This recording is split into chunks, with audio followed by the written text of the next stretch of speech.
So yes, in the session that was erased by King Lithium, the only thing that survived was Bingo Benga Benga, Make Me Good at Jenga, which is Okay. now burned from the couplet list forever. You hate to see it. Uh, So that gives Barry 2 wiggle dice in any one roll related to. Wait, is this going to give the book a section on Jenga? Am I going to get there? no. Fuck. You're gonna hear disembodied Barry voice as he turns the corner, going, "What the fuck is a seraphim?" Oh, what did he ask it? Oh no. Anyway, so I'm trying to remember what was and was not exactly covered. It was Sniper Man and Waterboy going to Front Street, right? I knew the Dredger was. I'm going with Exit Wound. Yeah, Exit Wound is going without his rifle. All right. He is bringing several guns, though, right? Yep, he has a couple of pistols that he's acquired from various places, and that's pretty much it. I mean, he might have like an assault rifle if he. I do think I could reasonably get one of those, but You have Gear Boy, so you can have any gun in the book you want. ooh. Well, then in that case, maybe he has like one pistol, his like a sniper rifle that isn't his magical one in any way, and then an assault rifle as like a secondary to his second. So he's got like a primary, a secondary, and an emergency one, just like in the classic video game standard. Oh yeah. Would you like two Garys carrying duffel bags full of ammo? Yeah, that'd be great. All right, we'll have those come along. Fabulous. All right. So the Scourgeon's going to open up a portal. It's going to explain. To be very clear, I can't get you exactly where you need to go in Front Street. This is as close as I can get. Any closer, and the singularity severely messes with any form of spatial distortion. Very well. You'll be about 2 streets over.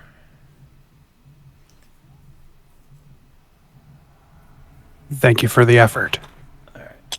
It'll open the portal for about 5 seconds. In about 3 hours, from your perspective, it will open up the portal again at exactly the same spot. And do that about a couple more times until you guys come back across. It's not going to leave it open, and it's not going to hold it open for. It's not going to give anything that could be triggered because Front Street will steal that, and he doesn't want to leave it open for too long because then vagrants will come into the shop or the power plant. Okay. Dredger will have a few words to go over with the Scourgeon, but I'm going to say that probably should have happened off screen. Okay. If you want it to truly happen out of session, just DM me whatever you said and I'll handle it. Okay. Okay. And finally, the Scourgeon is going to notice the eye drops you got from Urban Decay. It's going to offer to take those off your hands for the time being and maybe make a delivery method a bit more practical than dripping it into your eye in the middle of a fight, if you'd allow it. Dredger will say we would allow this, but to make sure to maintain at least 75% of it in its original form. It will have exactly the same functionality. This is fair, but we feel it's important that the original object should be relatively untouched, given we aren't entirely certain if there was any deeper goal to us being given that object. Understood. It'll do 1 dose. Okay. Very well. Like, the only thing Dredger is bringing with him is clothes. Clothes. 1 Dredger totem. And a really bougie attitude, I guess.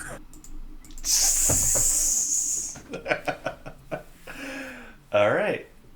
Meanwhile, we have video game protagonist Killshot over here with 16 guns. Uh, no money, which is very wise. All artifacts left behind. All right. Ready to start if you guys are. Sure, I'm good. Enter the aperture. All right. So as the portal opens up and you guys hurry across, you and the two Garys with the ammo and one backup Gary just in case enter Front Street. It is the filthiest fucking place that you've seen that isn't just like outright covered in evil meat. There's piles of booze bottles. The entire area is covered in just unfathomable smog. The sounds of wanton violence and revelry just drown out your senses immediately. People both passed out, inebriated, and just dead litter the streets. All of them being swarmed by beggars and thieves, just looting them in the process. Fights breaking out between the people looting the unconscious bodies.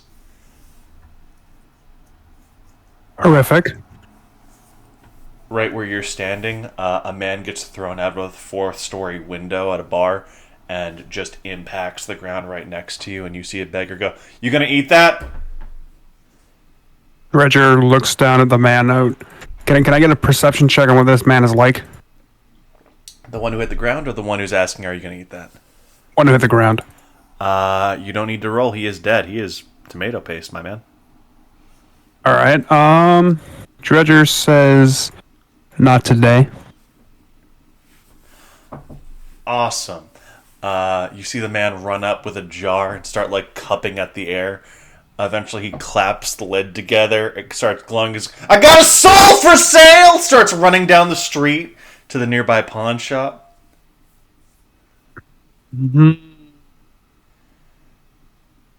Place is weird.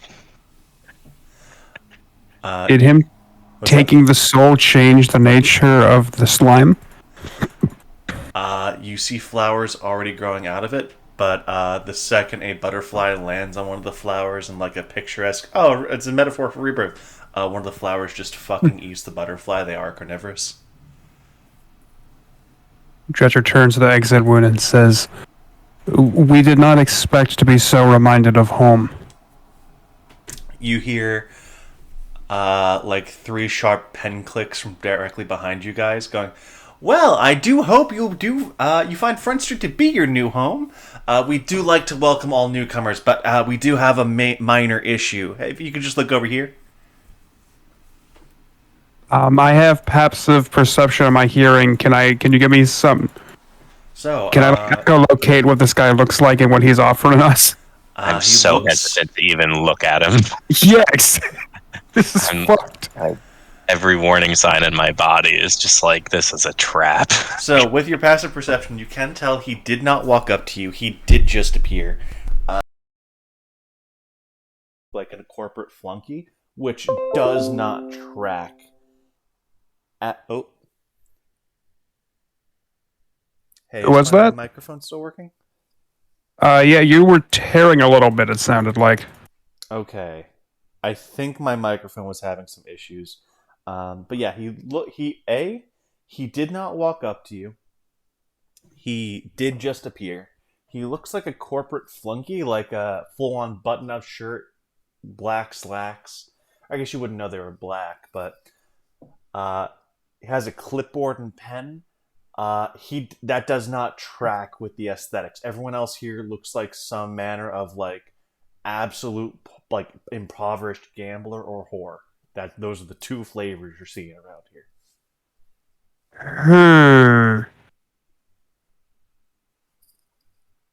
Okay, so like Alex, Dredger can kill this man without turning around since we're talking to him. Do you reckon that this place's violence is wild enough that that's a good idea? I'm like hesitant just because I like don't want to end up having to go on a wonky adventure because we like turned and looked at this guy. Which I know Sam has done before, but I'm like, Yeah. so let's say for like the sake of trying to like keep things smoother, Dredger doesn't turn around, but like Exit Wound will like humor the guy just out of making sure that like we're not gonna offend anybody if we kind of ignore him. Yeah, I guess like, cause I can straight up just kill him without turning around. That's a power Dredger has. Is it the drowning thing? Yeah. That's pretty funny. Yeah, I just need to be talking to them. So what did he say again, Sam? It was there's something we have to address. He just clicks his pens, going, I see you're here with unprotected names. Now that's a no-go. That does violate decorum. Exit Wound's just gonna like look at him confused and be like, I don't even know what that means. Without turning around, but still gesturing as though he's facing this man and talking with his hands, Dredger will ask, how do you know we have our names unprotected? Well, you don't, of course. I see you're behind about 3 separate vessels. But your friends, those 3 have a shared name, that's a big no-no. And while your friend there does have a pseudonym, it's still attached to his soul and sense of self. Not good. What would your suggestion be to fix this? Have a list of unused names and unwanted names that have been discarded. They're a bit worse for wear, but at the behest of the Walter G. Hughes Corporation, I am happy to provide these free of charge as a welcome and a helpful little, just remember who helped you out if you ever make your way to Market Street. That's Walter G. Hughes. But the first time he said J. That was me misspeaking. Sorry. Okay. It is supposed to be Walter G. Hughes. It's because the G stands for Gould, but the man's name was Jay Gould. So yeah. Okay. Exit Wound is going to just like give a scrutiny check really quick, just to see if this guy is like lying in the sense that like he's trying to trick me into giving away my name, or if he actually is like pitching this as like, I help you now and maybe you know feel obliged to help out later, or if it's like some kind of binding contract. I want to like see if I accept his generosity, if that like forces me to help later. Can I scrutiny that? Yeah, absolutely. I will tell you right now, it does not matter what you roll. He will have a reaction as soon as you roll. Not bad, not like an attack or anything, just like a contingent. Not a power, just... Yeah, it's fine. I was just rolling the 2 dice because I have 2 and then 2 hard dice. Oh, cool. So, yeah, I mean, he's a sniper. His job is to see people, so he's a little good at it. He's going to snap his eyes to you and go, just for the record, I can't lie. Lying would violate decorum. This is purely a branding matter.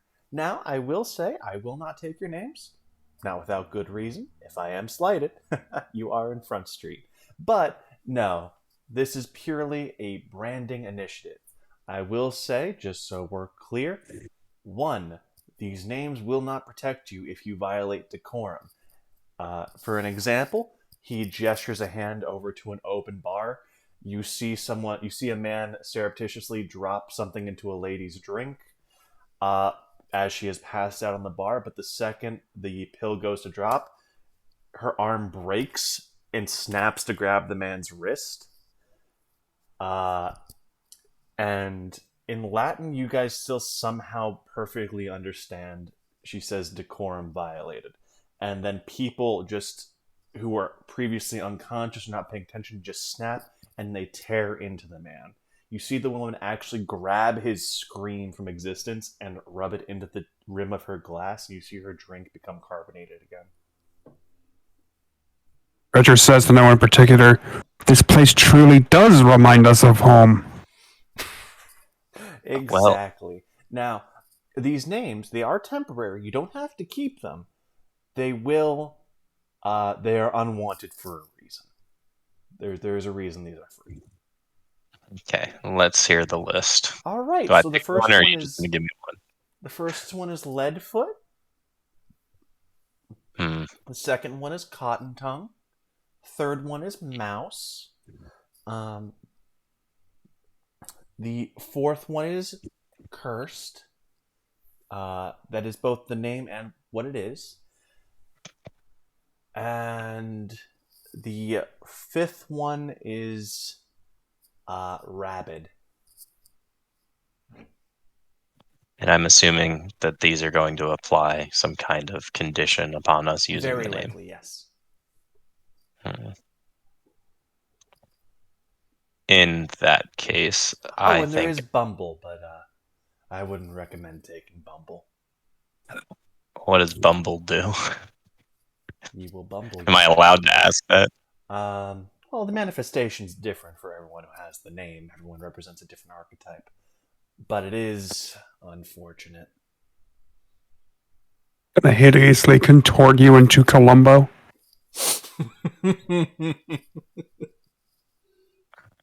Let's go with. Is Mouse gonna make me too weak to do anything, or just generally scared? It depends.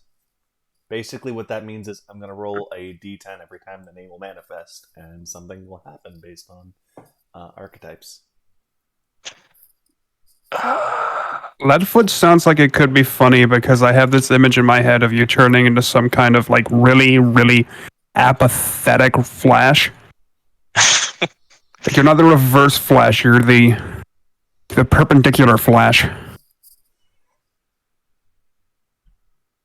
My first thought when he said Leadfoot was like my movement gets slowed down. That's also Not reasonable. Leadfoot, like, oh, I drive a car really fast. Like Leadfoot, like, oh, I just have heavy feet, so like sneaking is hard and I'm slower. Considering you're a I'm gun leaning talent, towards Cottonmouth because I don't think I'll need to talk, but I want to be able to talk because it's a role playing game. consider since Sam said it's based on your archetype, and you do stuff with guns, Leadfoot could potentially then have some very, very visually funny effects.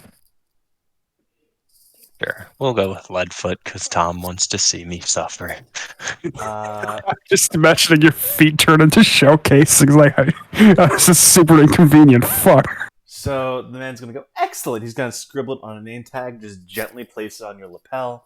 You're going to feel it merge to you in a way that feels both unnatural and very fundamental. Like it's a violation of your being. Every time you take a step back and you hear this weird cacophonous jingle like someone dropped a bunch of metal pipes, you look down, your toes have become gun barrels. You feel like intricate mechanical workings working their way up to your ankle. He's going, oh, that's interesting. Well, thank you for your help. Oh, I don't give my name for free. That's fair. So your stealth checks now have obvious on them. Yep. That's not too useless. bad.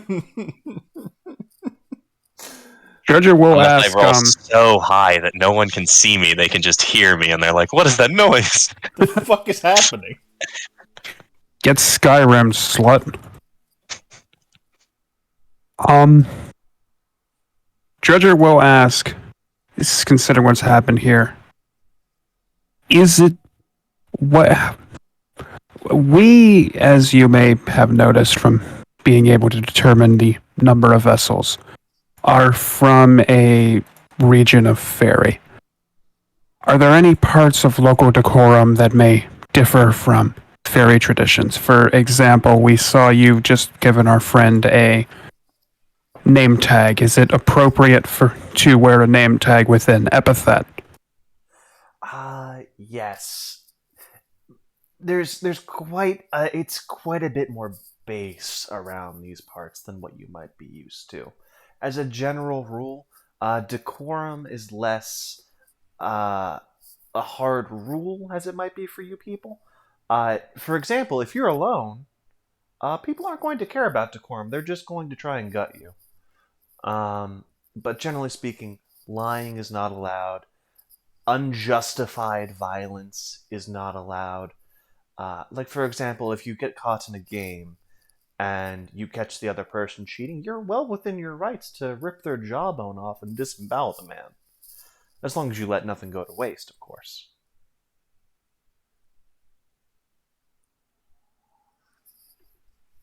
Anyone who can do an empathy check would see the Dredger is so fucking happy right now.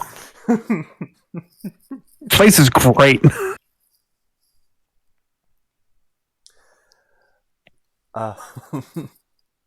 Leadfoot is going to notice that Dredger is smiling and just make a mental note that he has a creepy smile and move on with his life.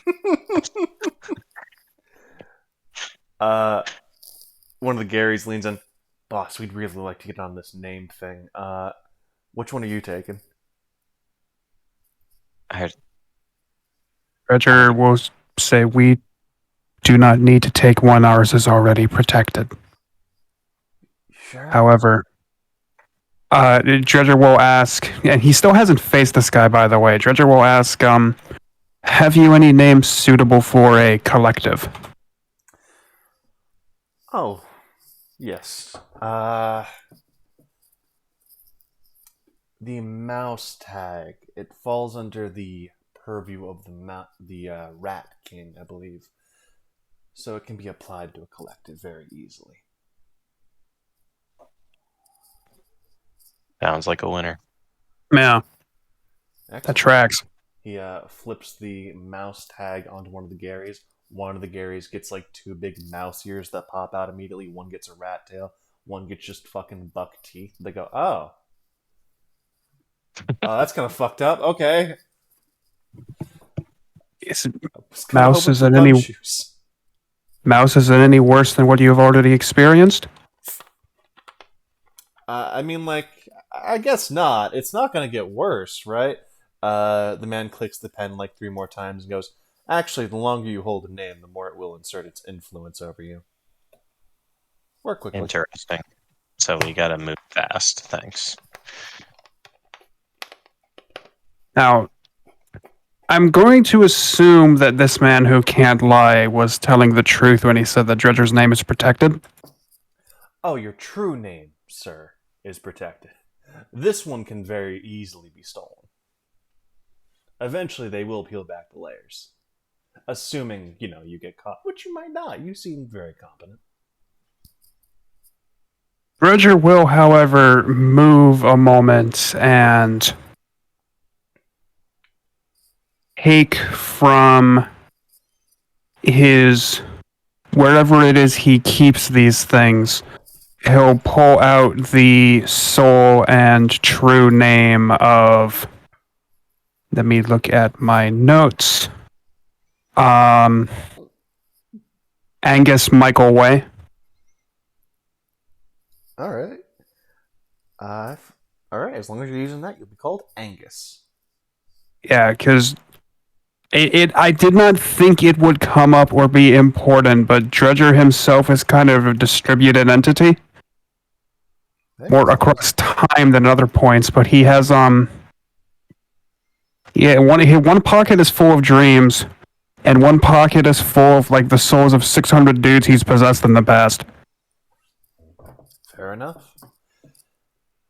I will hold you to that. Alright, so Angus, Mouse, and Leadfoot have concluded their business with the census taker. He signs off, and he goes to hand you guys a stack of business cards. Now remember, the Walter G. Hughes Corporation. We're here for you. Very well. He takes down a note and goes, alright, try not to die. Have a good one. Dredger nods. The man immediately just steps into a puff of opium smoke and disappears. Wow. Given the original impression of this place, we are somewhat surprised there was even a cloud of opium to set into. That's the rather Hopper Class 1 in our experience.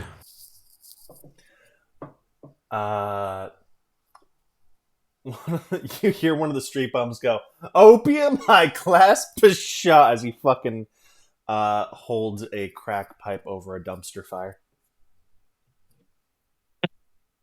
Damn. You want in on this, buddy? I'm good. Thanks. Okay, so Alex, I also didn't think this would come up. There was a session when Dredger was still Avery where he did... Fuck, what was it? It was heroin? No, you did opium with Animal. Okay. And it really fucked Avery up. Dredger will grimace slightly, but say, "No thank you, we are fine." Oh, man. He, fucking, ketamine shuffles his way up to you. My man, you're turning down some primo hospitality here. You sure you want to do that? Puts an arm around you, going, just think it over, man. How can you know what you want and what you don't if you haven't tried everything under the sun? Be touching me or Dredger? Dredger, because he's the last one who responded to him. Yeah, I was about to say, if he's touching me, he's got a gun to his chin. Dredger says, "We truly appreciate the offer, yet we are incapable of being inebriated or mentally altered by any substances." You feel a hand touch you on the back going, whoa, hey, we're here from Opium Hopium. We got stuff that'll inebriate the strongest of souls. You sure you want to? And then you feel a third hand get on you going, don't listen to them. We got dream weaving over. You feel a fourth hand, and then a fourth hand moves to go put a hand on exit wound going, hey, buddy, you seem a bit neglected over here. Have you considered eating sewer water? Fucking Dr. Garbage Bird? You guys are slowly being swarmed by Front Street people trying to hawk you shit. We came here for who again? Inventor. And do we have any idea where he is? You have 2 hard dice in scrutiny, right? Yes, I do. What about perception? Just checking. It's 2 hard dice in sense. Okay. You see Inventor literally about 80 yards from you stumble into a bar named Oberon's Consort. Okay. Oh, fuck. Well, that was easy. Dredger will look at all of our new best friends, and he will, as... Actually, he doesn't even... They don't even notice him. All of his physical stats have subtle. I want to use Follow the Voice of the River. Yeah, go for it. Dredger will have someone from, like, an alley. Will have a voice from, like, an alley away go, "Oh, dang, I just wish I had some primo opium, crack, and garbage water." You feel people just book it towards the voice. There are surprisingly, you take a step and you feel your leg hit something. You realize you guys are surrounded by fucking beggar orphans, an entire swarm of the fuckers that snuck in while you guys are being distracted. Dredger, you feel a sharp pain in the back of your leg as you see one of the kids has their finger dug into your thigh, and you see a horse head made out of thigh bone being pried out of you. You feel your ability to make Dredger tokens being stolen. All right. Well, that is violence and theft against Dredger. So now's the question: does Dredger kill a child? Yeah. As Dredger looks down and exit wound or Leadfoot, I should say, I guess at this point. Oh god, I sees fucked him up the bit already. Jesus. as Leadfoot sees him debating whether or not to injure this child who's clearly removing something important. You watch as the Desert Eagle gets pulled from the holster and one large bullet enters that child's face. Uh, the children scream with joy as they start tearing their friend apart on the street. And then I grab, what was the guy's name? Austin? Angus? Angus. Angus. Angus by the arm, and I say, "Come on, Angus, I found the target." And just holster the Desert Eagle.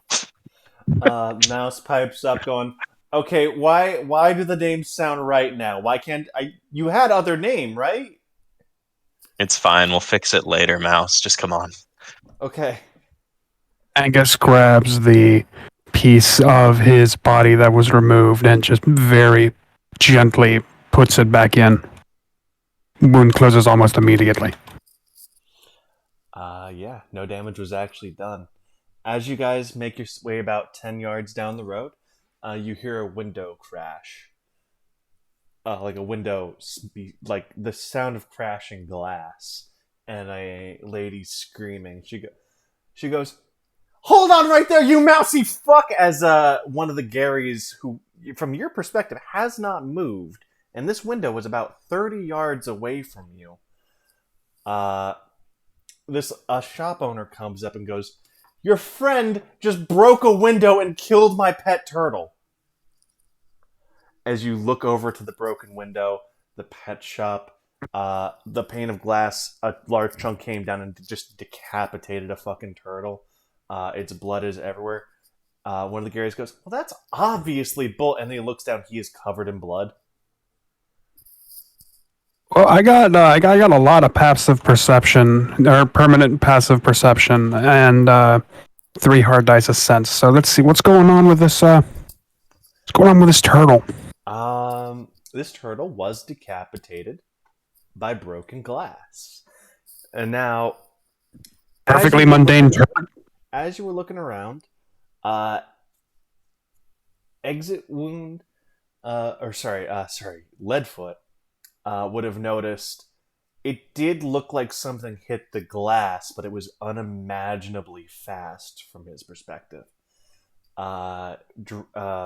Angus would have noticed that Mouse was covered in blood before the lady yelled out. It just seemed to suddenly be splattered on him. I will say, how many dice do you have in passive perception? 2 hard dice in passive perception plus 3 hard dice in sense. Okay, the blood that hit Mouse was not moving fast enough to have come all the way from the turtle. To hit Mouse, that blood would have had to be spraying at a high speed to hit Mouse. It was not moving that fast. It was like he was right next to... He would have had to be right next to the turtle for the blood to hit him at that speed. Alright. Dredger... shit. Angus will then... Love this bit already. Angus will yell out to these people, who I'm assuming are still standing some distance away. Angus will call... The shop owner, I think, by herself. The pet shop owner is making their way over. They're still a distance away. Angus will call out. He was covered in blood before the window crashed. Additionally, Angus will sample some of the blood, and I'd like to roll my knowledge of water creatures to determine if it's turtle or not. Go for it. Fucked up rolls. Oh, ooh, 3-9. It is turtle blood. Fresh. What subspecies? Galapagos. Is it a Galapagos turd on the ground? Yeah. One of the big ones with weird square shells. Okay. Dredger will sample it, think for a moment, and say, "We are being fooled by a third party." All right, buddy. There's 3 mice over here. Wait, are they blind mice or? I don't have time to question this. Anyway, I see a mouse here covered in blood. You're its owner because I know for a fact that's not a wild mouse. Second, I have a dead turtle. Blood everywhere, blood everywhere. I'm thinking it's you. What would you care for in recompense? Jeez, do you know how expensive a Galapagos turtle is these days? They're at Foot least 5 red. credits. Leadfoot's gonna step forward and just kind of look the lady up and down and go, "Do you take bullets instead of credits?" Now, Leadfoot, That'd have to be a that's lot a of little. bullets. It would not be a lot of bullets with the kind of bullets that I'm carrying, ma'am. She eyes you up and down and And goes, pulls out one of his 50 BMG caliber rounds, looks her dead in her face, and just says, "Handcrafted by some of the best mechanics I know, gear boys I know, I should say, specially designed to evaporate brain matter on impact." roll persuasion for me. And Oh, I boy. can sort of assist. Yes. Like, I need you to know that when Leadfoot started doing this, Angus was just very quietly, imperceptibly golf clapping, such that only he could see it. This is Absolutely. beautiful. Does the assist help me? How does that help? It gains you a dice. Okay, that's one good. for just a good sales pitch as well, so 2 bonus dice. Yes, we're getting somewhere. Come on, baby. Actually, I'm going to say the Garys come together to assist. So 1 bonus dice as they go down, open up their duffel bags, and make like a showing of it. Ooh, And I get 2 10s. hell She's yeah! going to pause for a second and go, "I find your offering acceptable, sir."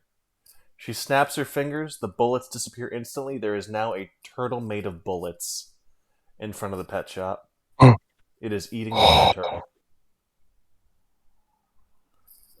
Interesting. A more perfect creature we have rarely seen. Good show. For clarification purposes, is that all of the bullets, or was it just Any left bullets bullets? loaded into the guns stay. Any spare bullets are now in turtle. Okay, that was just for the. Wait, what? Any spare bullets are gone? You is what can't you said? reload your guns, basically. But All of them, or just the one that the 50 BMG was for? We're gonna say the Gear Boys don't know how caliber works, so all of your stuff is chambered in 50 BMG. Yeah, like I the took the time to gear separate. the Gear Boys don't hold to NATO gun specifications. They're all fucking League of Nations. All The right, Gear well, Boys in are the that, type of people to build a revolver in 50 BMG and not understand why that's bad. well, then can we have it be 50 AE specifically because AE is technically an explosive round, and that's definitely what a Gear Boy would have built all of these guns to be in. Absolutely, add 1 area dice to your guns. It's Shit. built into the system. Yeah. Adds shock to the killing damage. Oh hell yeah. It's not enough explosives to like hit everything, but it does increase the impact, right? Yeah. I am now going to have to go through and change all of my guns to being chambered in 50 AE. I'm so sorry. I mean, it's cool. I have a M4 that has 30 bullets of 50 AE in it still, and like a 10 round mag in this Barrett 50 cal. But like, it's just funny that I was like, sales pitch. All right, let's get out of here before she changes her mind. Oh yeah, and like Grabs. you have the undying knowledge of this creature that someone on Front Street is a creature that perfectly understands you.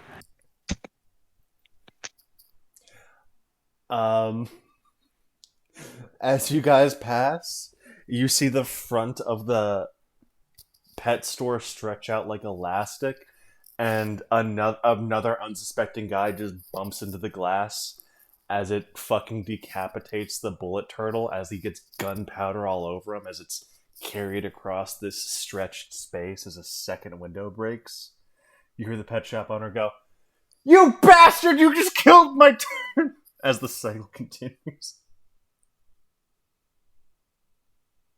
not even a little bit upset. I knew that it was a lie, but like honestly got me out of the situation, so I'm not gonna be upset about it.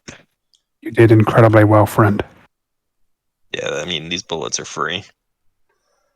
Um, so as you continue moving along, uh, you feel a click in your ankle as you feel like you've gotten some mastery over your name in that encounter. Your foot is now loaded. Oh, It is a holdout weapon. Uh, treat it as a one attack from your Barrett 50 cal. Beautiful.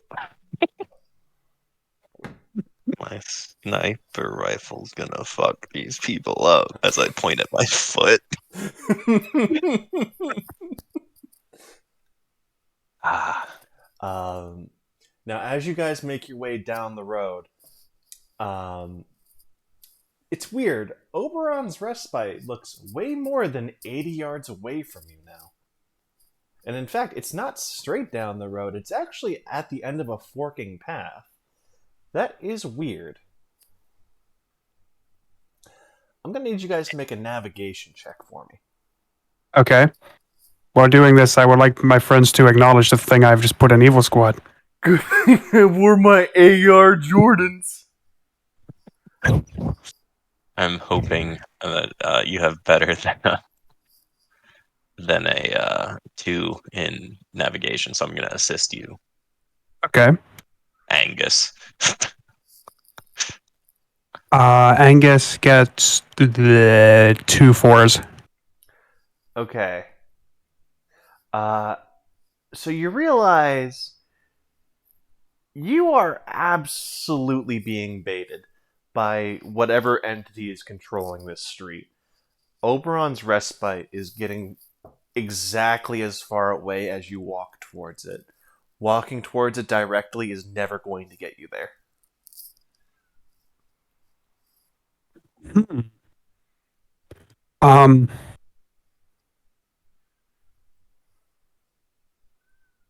I'd like to do a perception check that I'll actually roll for the purposes of finding. Are there any ash or yew trees nearby? I Uh, get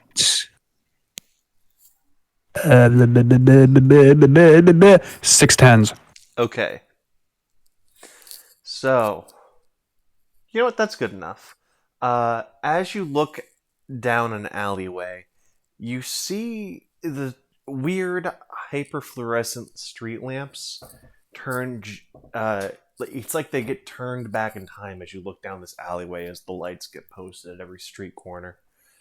Until eventually you're just looking at a wrought iron gas lamp from the 1600s in the middle of a dark forest with a yew tree Oil lamp. directly behind it.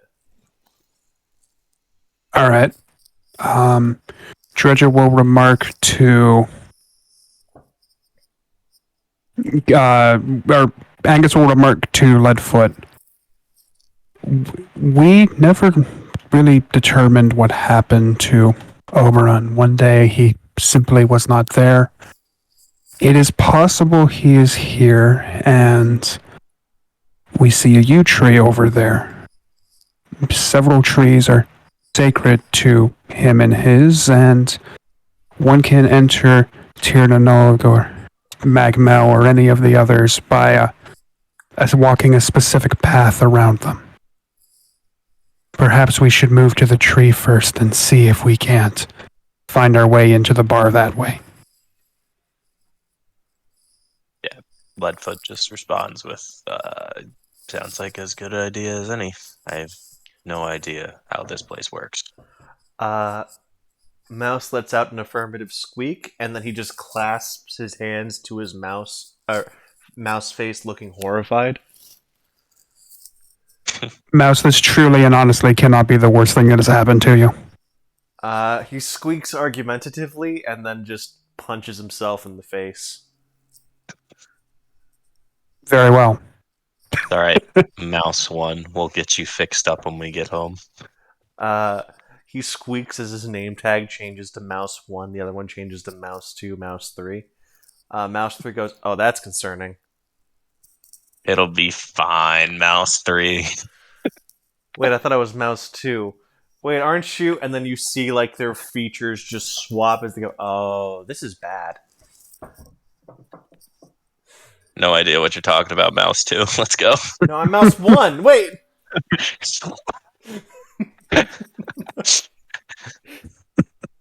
It keeps happening! So as you guys make your way down towards the lamp, I'm gonna just roll. So, Leadfoot, you hear in the back of your head, "Hey, it's me, your conscience!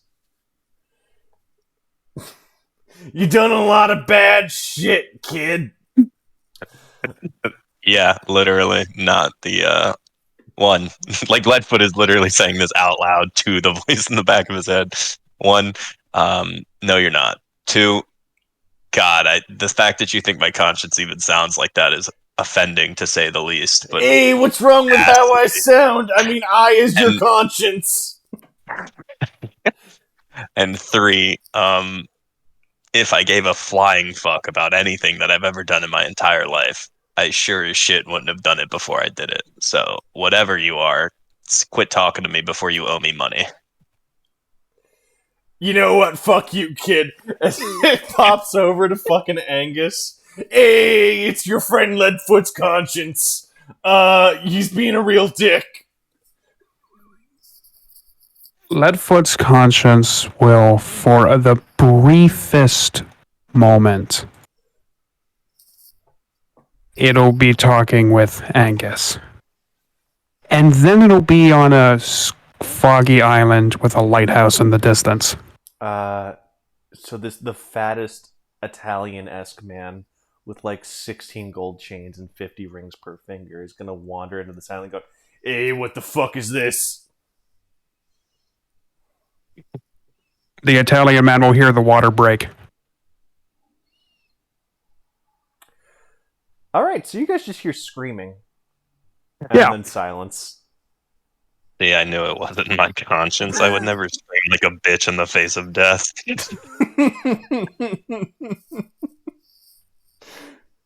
And the best part about this is Dredger, by his archetype, cannot be aware that this just happened. Alright, you make it to the gas lamp in Yew Tree. Okay, is it like, when you say gas lamp, 1600, do you mean like an oil lamp? Normally they would be filled with oil. However, you see no obvious source of fuel, so it's as if like a gas light is being lit. Sorry, Okay. Now, I'm still chuckling over that little video exchange. Dredger will have a moment when think, perhaps we should have thought of the proverb here. Leadfoot, would you agree that this is a lamp lit with gas? I guess I'm going to check to see if that is true. It is definitely gaslighting you. That is for certain. Okay. What Dredger, a bad pun. Dredger sighs and realizes and says, "We saw the trap, figured out how it worked, and stepped right into it." Wait, I have an idea. Leadfoot pulls out the Desert Eagle again, points it at the lamp, and just says, "Tell me how to get to the bar." What was the name of that bar? Oh, fuck, I remember. Oberon's consort. Oberon's Consort. I have also called it Oberon's Respite because I did have two working names when I planned this session, so sorry about that. Oh yeah, it's like it We doesn't know. even like the sign changes abso-fucking-lutely. The name of the bar. This is fucking AI generated. None of the text makes sense. So the lamp goes out. Not like flickers out, as in like It goes up in a massive fireball, lighting up the massive sprawling woods you guys have now found yourself in. And you see creatures just at the edge of the light before being engulfed in a smothering darkness. You hear the whispers of the woods going, "The tale has no ending. The characters are not in their story. Our wolf has been taken from the woods. You can return him to us."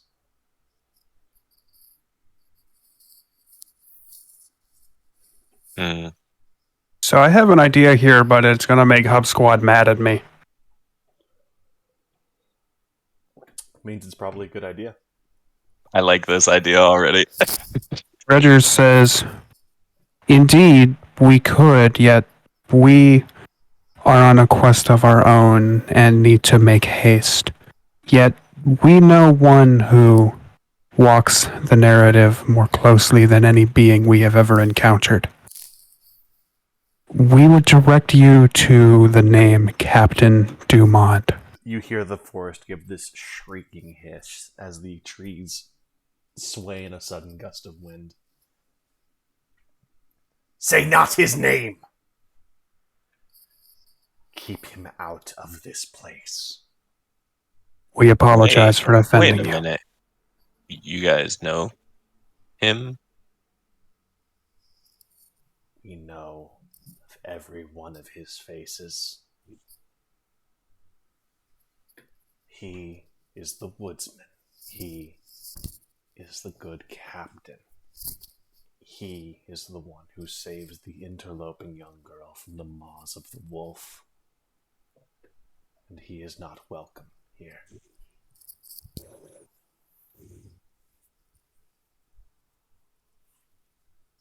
Very well. I'm like super curious who they think the wolf is. May we ask the nature of the wolf and how we might find it? He's in your employ.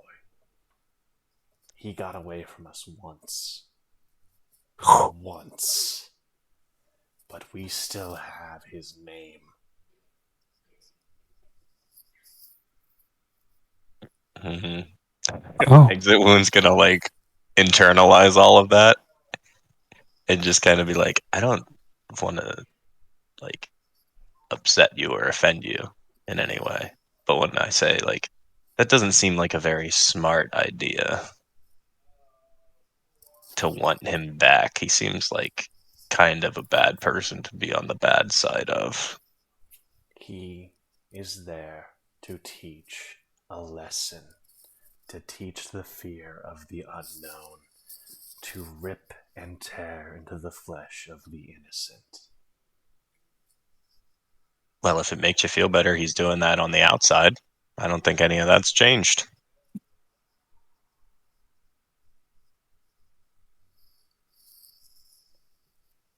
Like a very smug statement, just like, yeah. I imagine Leadfoot is saying all of this to like an incredibly horrific scowl and like knots and gnarls on a tree trunk. In the smoke of the gaslight, you see like a tail of Red Riding Hood being eaten by the wolf.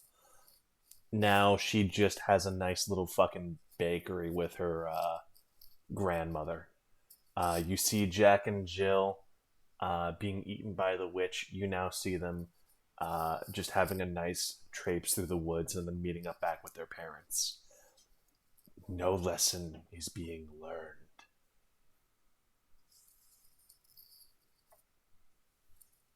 The underpinnings of the narrative are coming undone.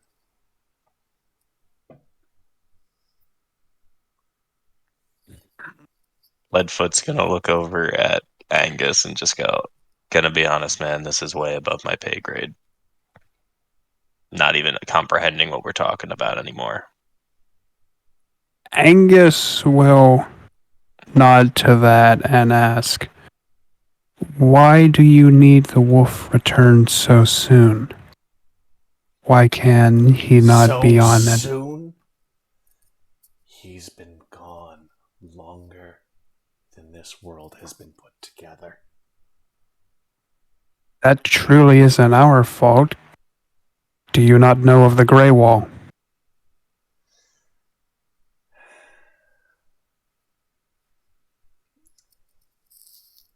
It. I can't make the sound. Would you just hear like this angry like rustling of wind? Uh, it sounds like something they don't want to talk about for sure.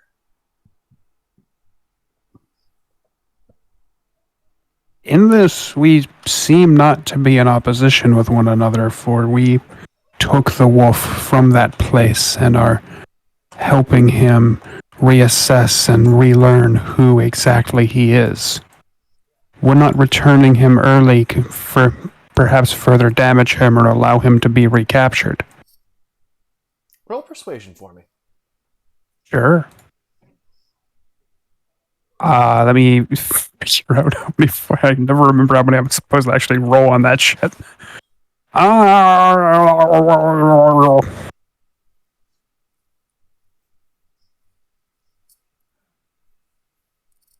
Okay.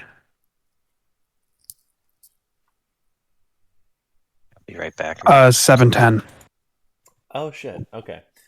So you actually made a decent point that I think the woods would be amenable to. So they're going to offer you the following terms. Let me think this over. I don't want to misspeak. So That's the problem with theory bullshit, isn't it? You gotta be so careful. yeah. So they're going to think it over, or I'm going to think it over, and what they're going to say is, "Give us your word that he will be remade into the monster he should be, not for his sake, but for the grander tale, to be the monster he needs to be." All right. I believe Alex just got up. Oh, did he? Yeah. All This right. should probably Yeah, we should run wait this by for. him.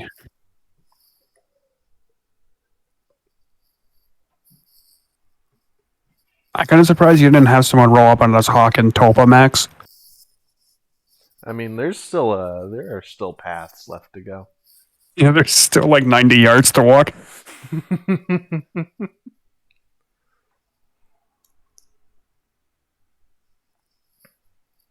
200 steps to take.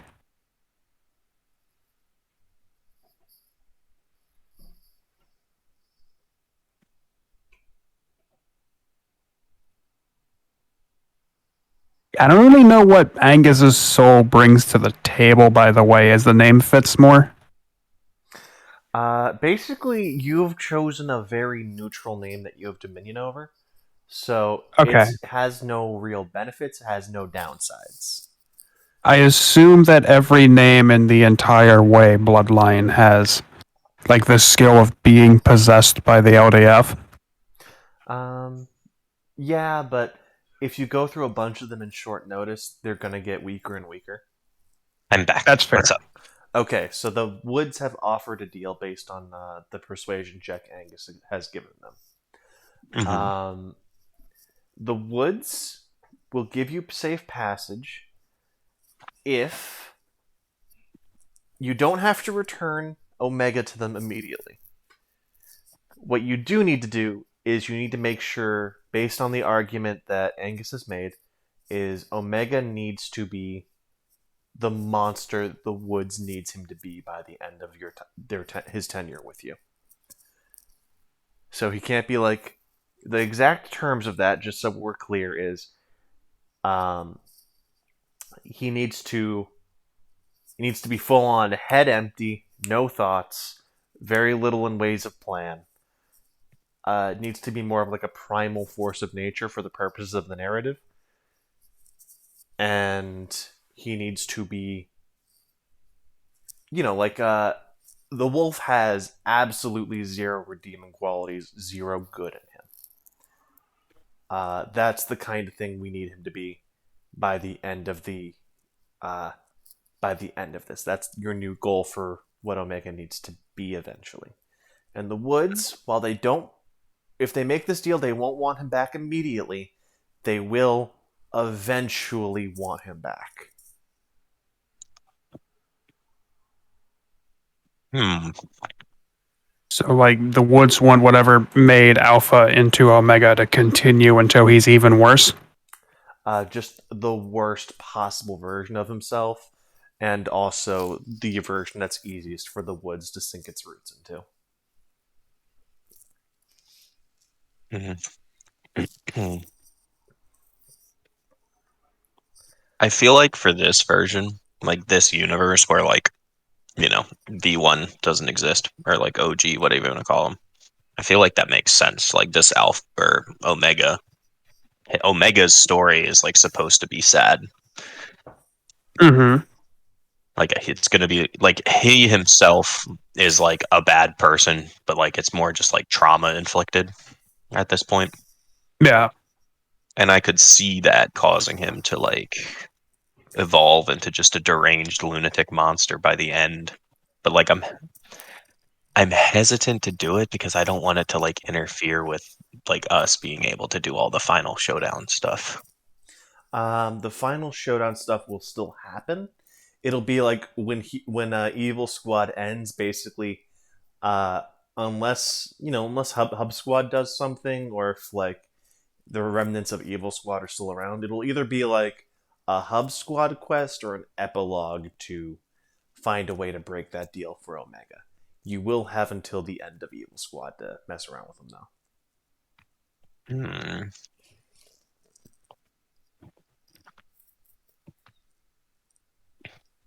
For the sake of the story, sure. We can make that deal. Exit Wound doesn't really have any attachment to Omega. Mm-hmm. I don't uh sorry, Leadfoot doesn't have any attachment to Omega. I don't There we think go. Angus has any attachment to Omega. I don't think either of these two would care. Dredger raises a hand, puts it to his heart, and says, "We do so swear and agree to abide by these terms." As you say that, the lamp lights back up. No remnant of the voices or monsters, illuminating a cobblestone path out of the woods. Well, guess you didn't need to be here to help out. Have we lost any of our mice? No, but they are actually mice now. They are just 3 rats. Okay. Normal size or big size? Normal size, tiny. They are just perched on Leadfoot's shoulders. Okay. Let's hurry up and get out of here.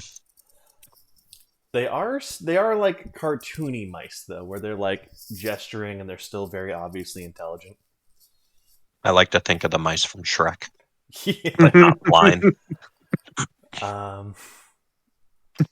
As you guys walk out, it looks like you're much closer to Oberon's respite now. Sign changed again. Oberon's respite. It's just a hop, skip, and a jump. But weirdly enough, the woods let you out at a train station.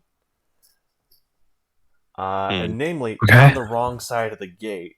You're at the part that's loading onto the train. You see a conductor going around. Tickets out! One way to Ratatosk Station! Tickets out! Hmm. Do we have to like get on the train to get through? Is what you're saying, or is it just, No. like, If you get on the in our train, way? you're going straight to Market Street. Yeah, like I don't want to do that. I'm just making sure. Like we could theoretically just wait until the train No. leaves and then walk Now, past. the Or... issue is if you're caught without a ticket, the part where they throw you out is on the other side of the gate from the gate that exits to Oberon's respite. They throw you out at the exit side. The entrance side is the one you need to go out of. And I'm assuming they're not just going to let us cross to the other side of the train station because that would be too easy. It would be against decorum, yeah. Shit. Well, I got any ideas, Angus? Because I'm going to make a clitter clatter here if we try to do the stealthy approach. Angus kind of thinks for a moment. I'm gonna look over his sheet. Can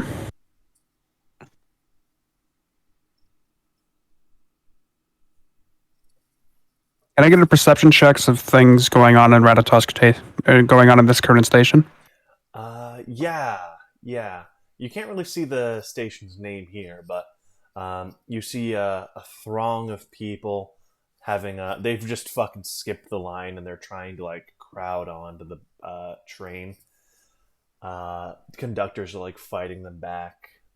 You guys are in a more peaceful section of the line because you're right near the entrance. The conductor at the ticket booth has eyes on you, but he's looking all around at different places. The two conductors taking tickets, one is taking tickets in the line, one is working his way towards you.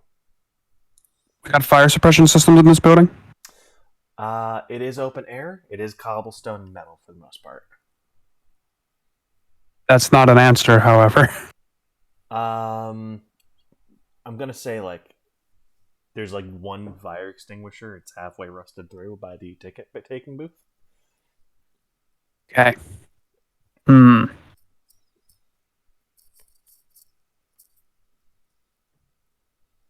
Wait, you can teleport. Only in water. I was imagining if there was like a fire suppression system, we could trigger it somehow and then just teleport in the rainfall. To make everything wet and then blimp bloom. Yeah, like the mist, making the mist that he has is obvious, so it would break decorum. Mm.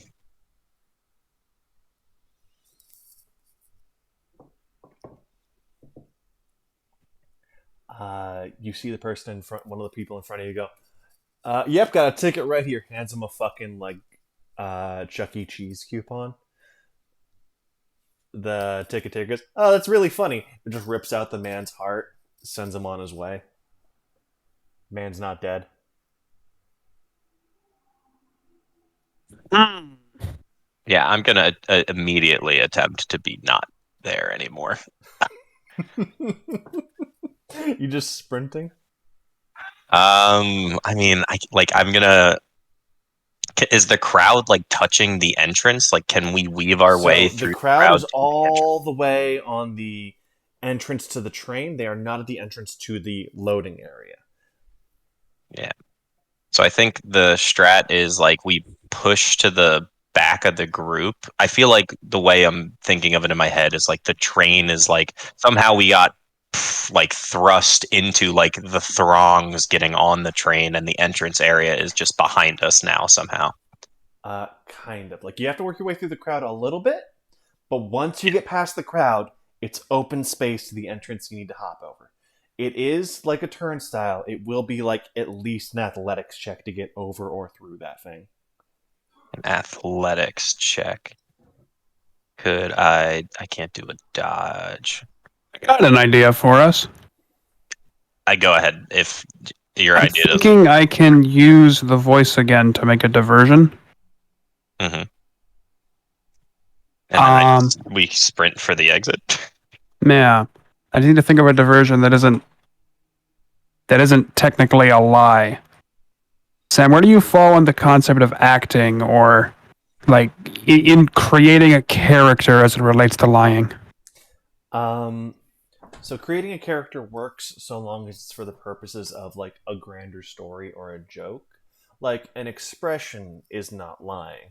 Singing a song that describes something that isn't happening is not a lie because you're not claiming that it's you. If you are going, I'm going to make up the character of Screams There's a Fire in a Movie Theater Joe. for the express purpose of screaming "There's a fire in a movie theater," that is not. I wouldn't say that cuts it. All right. Okay, so somewhere towards the side of this line, Dredger will have a voice sound that says, "Holy shit, is this a duffel bag full of tickets?" You immediately see half the crowd just go fucking feral. One of the ticket masters is just torn to pieces as they fucking swarm towards the voice. This is your opportunity. Go, go, go. Okay. Whole thing. As soon as the ticket as soon as he started that diversion, you just heard clank, clank, clank. Leadfoot took off at a fairly impressive speed for just a guy with a gun-shaped foot. That foot running sounds like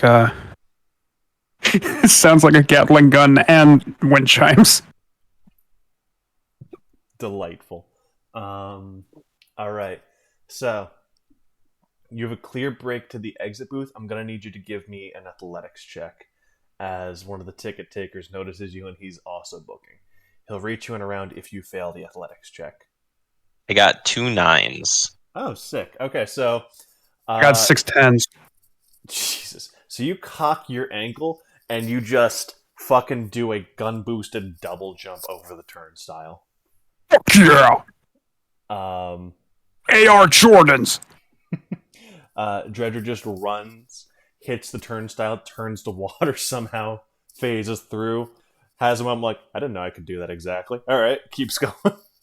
Mm-hmm. And I'll never be able to do it again. Yeah, I got 2 hard dice in athletics, 2 hard dice in body, plus 6 dice in body. Yeah, I had a wiggle It's die. neat. Hell yeah. Oh, hell yeah. Nice. I can just have wiggle die on stats, apparently. Yeah. Okay. Yeah. So, you both managed to get through. One of the ticket takers goes, "Wait, no!" Like they're screaming after you, like something important or something. But you guys managed to book it.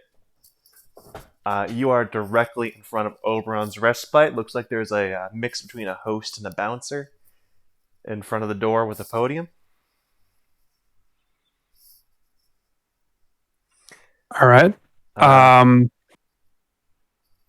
guess get in line for that? Oh, there's no line. Okay. Can I get a perception check on the nature of this bouncer? Well, it's hard to tell if it's a he or a she or like what's going on here. Definitely bald, pointed ears, teeth are a bit too sharp. They look bored. They just look up at you and just go, "Your name?" Well, are you kidding? That's the answer I'm going to say. Are you kidding? No, I do need your name. We are Angus Michael Way, Leadfoot, and the 3 Emirians are Mouse, Mouse, and Mouse. All right, so all those names are stolen. Shit, I'm so sorry. God damn it. Okay, can I rethink this? No, it's fine. You're back to your normal names now. Okay. They write down your names. Alex, I'm sorry. Alex, I'm so sorry. I fucked up. Kill shot. You feel like your or exit wound. You feel your leg turned back. I to would normal? like to postulate that because Sam has messed up Exit Wound's name so much, I have a second alias now That's known just- as Killshot. Yes. That is just my character, but not his name, and he has no attachment to it and should be allowed to use it as a second life. Don't Sure, shot is you, go for it. except House are permanently surprised. Yeah, Killshot is your fake identity that you can just whip out and sacrifice at a moment's notice. That was gonna be my second response. Was when he asked for my name, I was just gonna look him dead in his eyes and go kill shot. So when you say your name is stolen, you've lost all of your things related to kill shot. I was gonna look at you and just be like, "Good thing my character's name is Exit Wound." The fucked up thing is, I know your character's name is Exit Wound. I say kill shot anyway, and I have no idea why. That's what it would have made it so funny. It's so genuinely upsetting. Like even God can't touch this man. It's a good thing. I have this image in my head though of like if you were to look in Exit Wound's wallet, you would find that the fake ID he used in high school just says kill shot. All his IDs are gun shaped. You turn it over, it's a bar recipe for the kill shot. Ooh. Yes. Anyway, You can give him a hydraulic press. The host looks down and goes, "All right, you guys are good to go in." walks past, completely unfazed and enjoying the fact that his foot is back to normal. Perhaps you should put the mice down. Are they even mice anymore? Yeah, it looks like that name took a little bit to set in, so it takes a little bit of time to fade out. That's fine then. All right. They are Gonna slowly give them- growing. We're going to put them on their own stools in this bar. All right, so you have 3 mice the size of golden retrievers. My boys. They squeak. Call at me you. Rat Man. Well, a little morbidly obese capybara. Do I see Inventor in here anywhere? You see Inventor making his way upstairs. You hear the door slam to his room.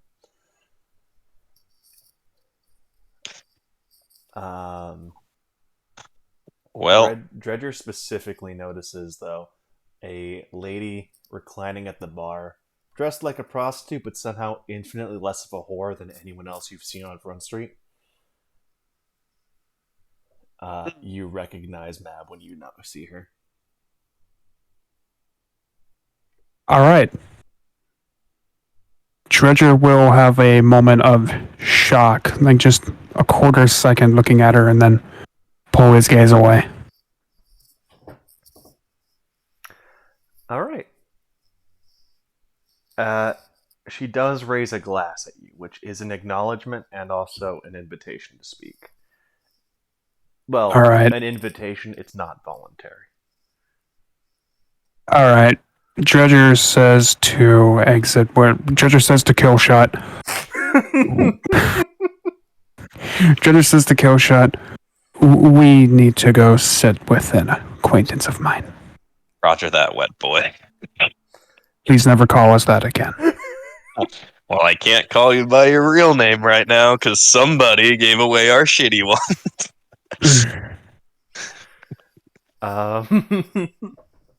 All right, so we're gonna follow Exit Wound first as Kill Shot as he. Oh, this is gonna make it permanent. This is gonna do real damage. That's the point. It makes the character so much funnier. Okay, Kill Shot gets his way up to the room, and his scrutiny is good enough that he knows exactly which door it was just from the sound of it closing, even 3 stories up. Yep. Another day, another dollar. Only this time, I don't have to kill anybody, which is weird, and I should correct that. Wait, no, I killed a kid today. I'm good. And then he knocks on the door. You hear the sound of heavy snoring. I'm gonna check to see if the door is unlocked. It is not. You can make a lock-picking check, or you can try and kick down the door, or any other options you can think of. Any noticeably posted rules that say it is against decorum to shoot the handle off of a door? None posted. So arguably, it's not a rule. The guy also did straight up say, violating decorum is fine so long as you don't get caught. Let me Is look up my lockpicking- list of. I'm going to. What is lockpicking? It's under Is that a- coordination. Is it its own skill or is it a subset of stealth?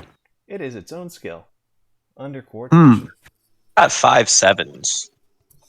All right, so you just whip out a bullet, jam it in the lock, punch the door, and it just pops open.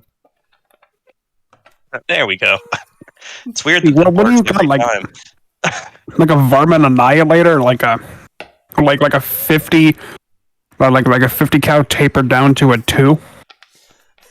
They just got real big locks in Front Street. People kept shooting them off. They had to make them thick. They made all the keyholes bullet shaped because, like, if you're gonna shoot it anyway, right? Crazy. Yeah. But gonna go in. So you Cut out the get in. middleman. This Close the door place- behind me. This apartment is just plastered with fan mail. This man's been living like a fucking rock star. There's a Wow. half-finished manuscript with a manual typewriter. The manual typewriter isn't what he's writing with. It appears to exist purely as an object of scorn, as he has a word processor right next to it. An electric typewriter right next to it. I'm just gonna glance through the manuscript. Is it any good? It appears to be detailing how Inventor saved the city in his time in the flood district. It's written like a white man's burden adventure novel where he's bringing civilization to the wild people of the flooded district, the absolute savages. Gross. There's It was even worse when he porn was in here. Hub Squad. Like this is the most perfect. That is the most perfect crystallization of the character that Chris himself did not say. It's gonna kind of like make sure there's nothing that stands out as like I'll die if I go wake this guy up for waking him up, like a There's trap. a bunch of half-finished science fair project-looking things around the room, but like none of them appear to be in a functional state. Cool.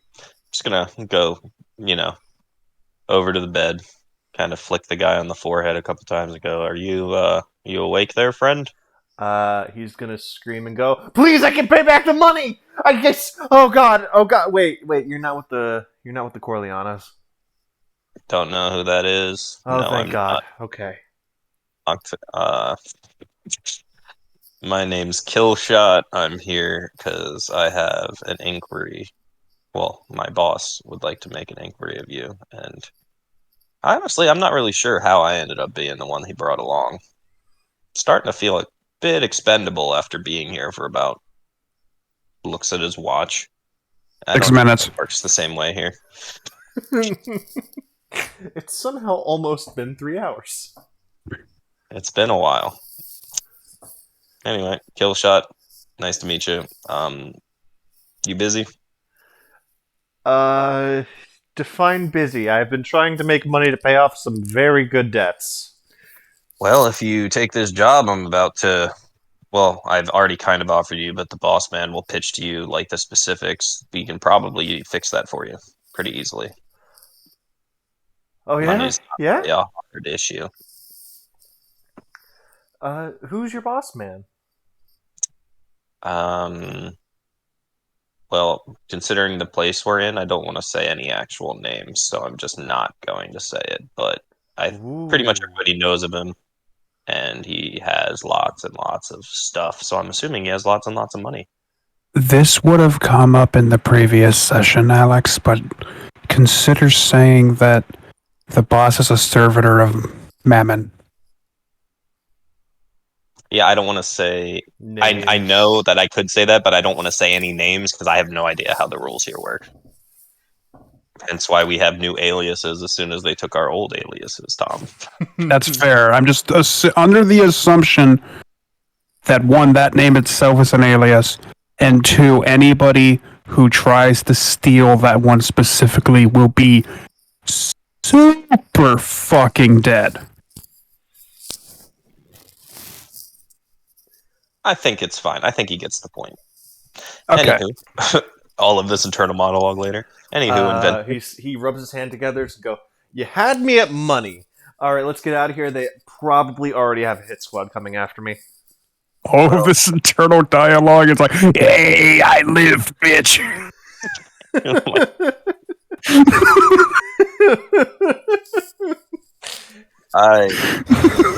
You see Inventor Howard. stop and go, "Hey, does your conscience ever talk to you with a fucking terrible accent?" Yeah, that's not your conscience, but let's keep going. Okay, great. He takes out a gun, shoots himself in the head. You see a dead Italian man in the room. All right, let's go. All right. I actually need to get up for like 10 or so minutes. I will. Sorry, if that's all right. No worries. That's fine. We're gonna have a little bit of improv. All right. All right, go do your thing. So, as Inventor is going down 3 flights of stairs with you, he's just going straight up like, so, kill shot, eh? Yeah, it's a name. Sounds not Market Street. Don't know what that means, but I'm not from here. Ooh, okay. So I guess I need to run through the couple of things. One, are you from a place that knows how to bathe, or do I have to fucking instruct you on that? Pretty sure I can take a shower by myself. Okay. Do you have a concept of currency, or are you one of those people that just trade shiny rocks for food? My main currency is putting bullets in people's head for money, so I think there's currency involved, usually. Ah, so you are civilized. Good, good, good, good, good.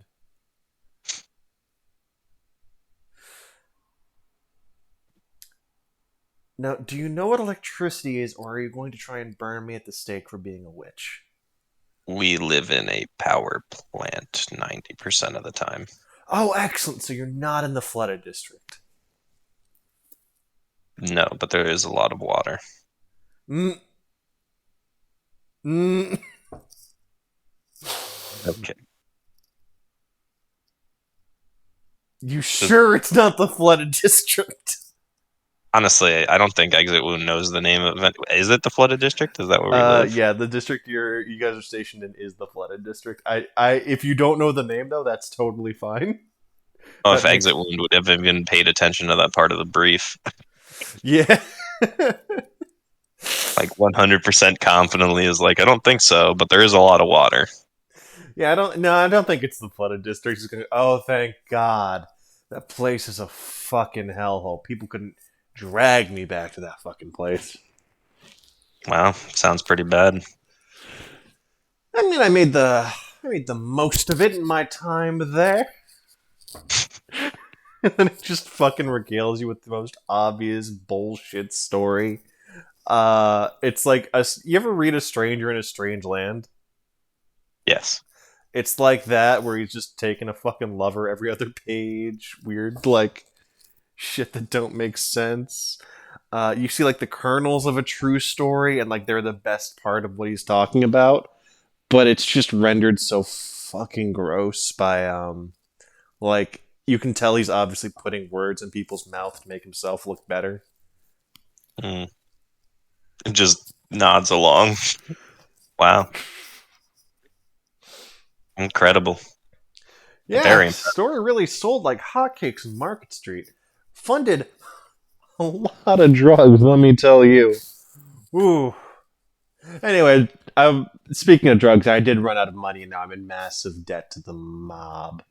My second and third and 18th manuscript have not sold nearly as well. I wonder why, honestly. You know, I think it's just because people don't appreciate fine art these days. That's probably it. You're a Could great be listener. anything else. You want to be my What? You're a great listener. Do you want to be my new editor? Had to fire the old one after he told me to take out the 50th sex scene. Little does he know, those are vital for the art. Yeah, does my job require anything besides saying good job at the end of whatever you write? No, that's actually ideal. Then sure. Do I get a cut of the money? Absolutely not.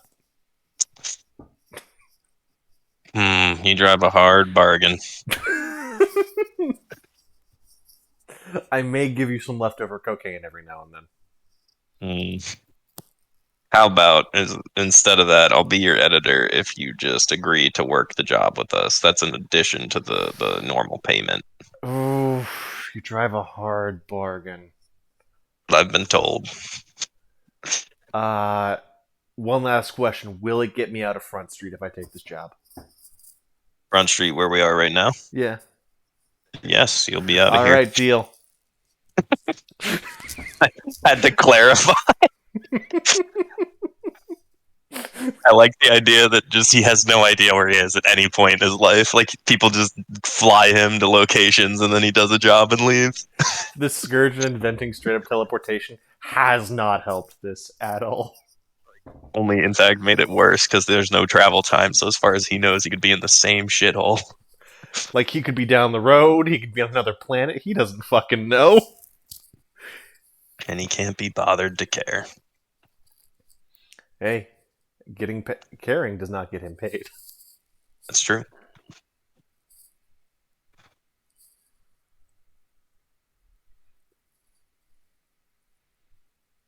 As a quick side note, have you ever played Jenga? Adventure's going to look up and go, a game where you stack bricks on top of each other.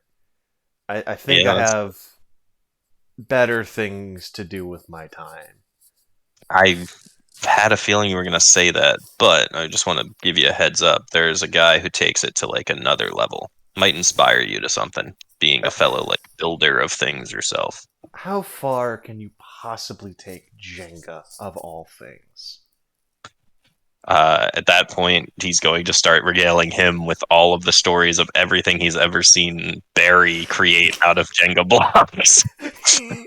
You see this man go from dismissive to curious to just dawning horror with every new thing you describe. Yeah, it gets pretty weird towards the end, right? So you're saying the Jenga Super Collider accelerated the bricks fast enough that they phased into a different quantum state so he could stack bricks inside of themselves? Yeah, he is also a physics major, so all of that happened. Very weird. Honestly, I'm not even sure why I was there to watch. I think he just wanted proof. He needed someone else to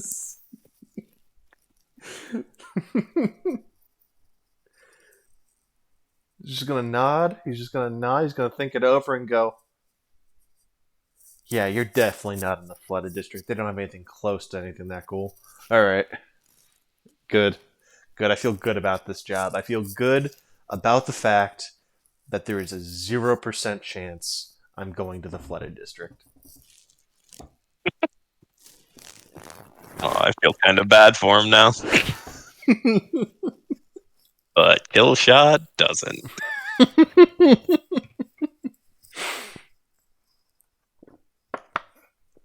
Killshot right now is just going full on mission complete.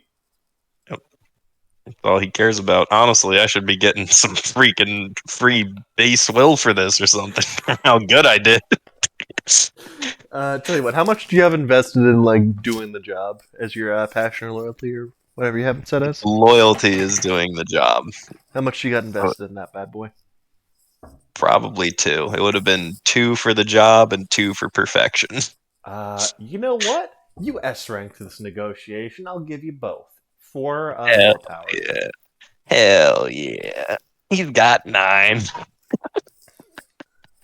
Because I Hey. rolled a 10 today. That's double. Hey, every little bit helps. Getting math moves. Now he can survive getting punched 1 time. It's like you get in close quarters with Bob's character. It's like, haha, idiot, I can survive 1 round. You fool, you've only punched me 1 time. I mean, technically, he's a little bit more durable because of the whole crab reworking thing that affects everybody in our Yeah. little base. But it is funny to think about the fact that he did, like, fall out of the sky and survive. Fucking commandeered a star surfboard. A solar surfboard. Would have been cool to bring here, but I didn't want to lose it.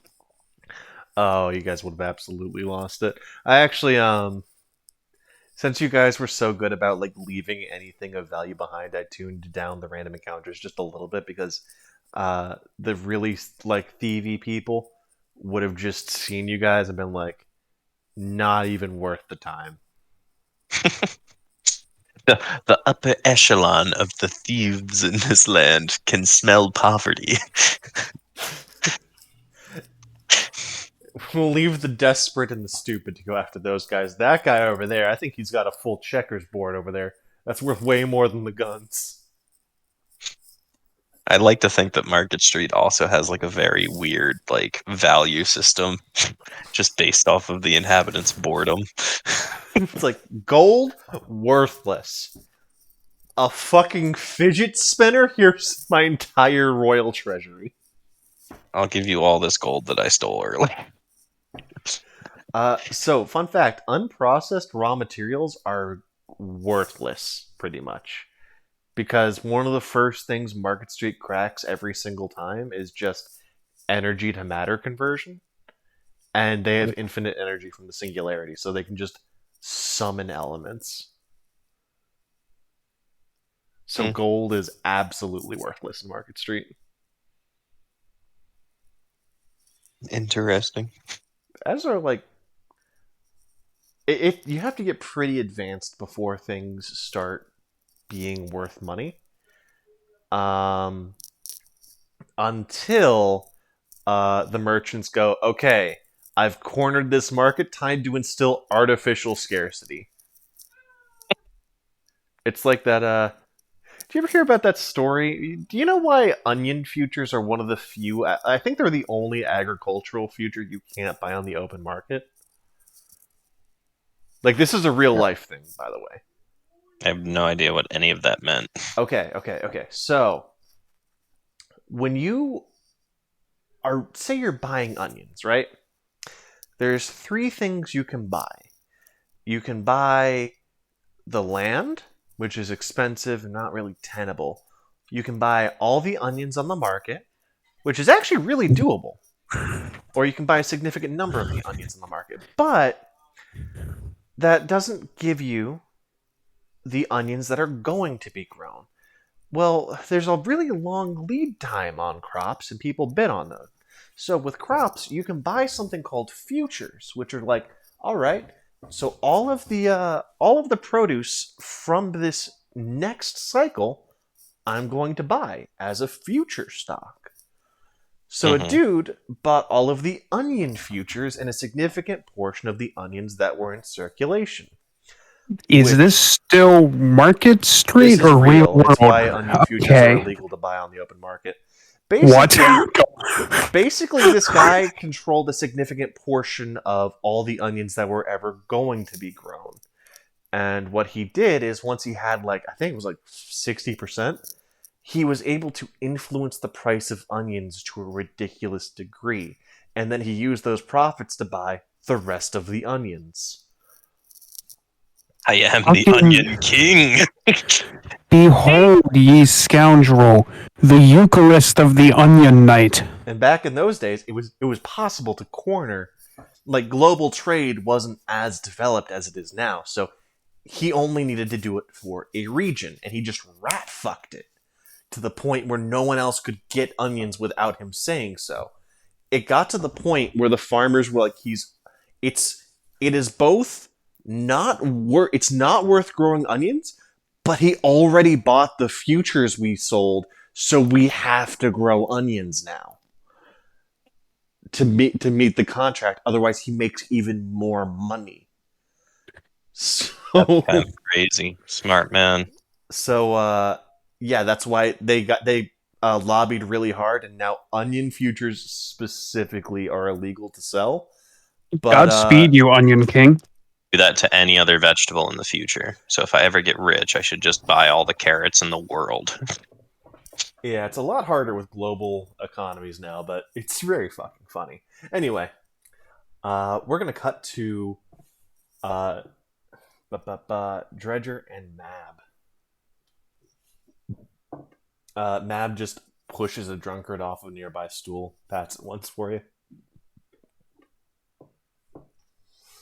Dredger rather awkwardly sits down. So what brings you to this part of town? We seek to hire a person who lives here. Yeah, I was hoping you would just pay me a visit, Knuckle Libby. only quite recently regained control of our vessel, and we did not know you were in this city at all. Yeah. You recently gained control. I recently lost everything. The court has fallen. Worse. Apparently the hole that brought you here went both ways. Do you remember the tithe we had to pay to the Legions of Hell? Yes. Well, Hell underwent a corporate merger. They're under new management. Do they know that the Scot is still here and that we even now are preparing him? Oh, I believe so. After all, I believe you're working with them now.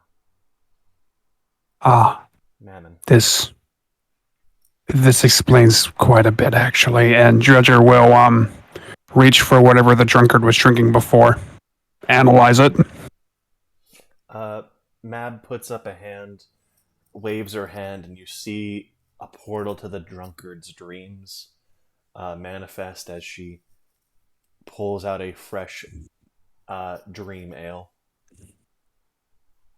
Ooh. Dredger will gladly grab that. That's why he brought me on, you know. It's one of the few places he has trouble extracting value.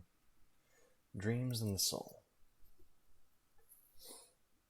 It's funny, he renegotiated the terms of the tithe. Instead of every 7 years, it's every 7 days now. What did you gain in recompense for that, or what did Hell gain? He said since we were under new management, it was an extenuating circumstance that prompted a renegotiation of prior contracts, citing some clause that could have been worded 5 different ways. But, hey, this too shall pass.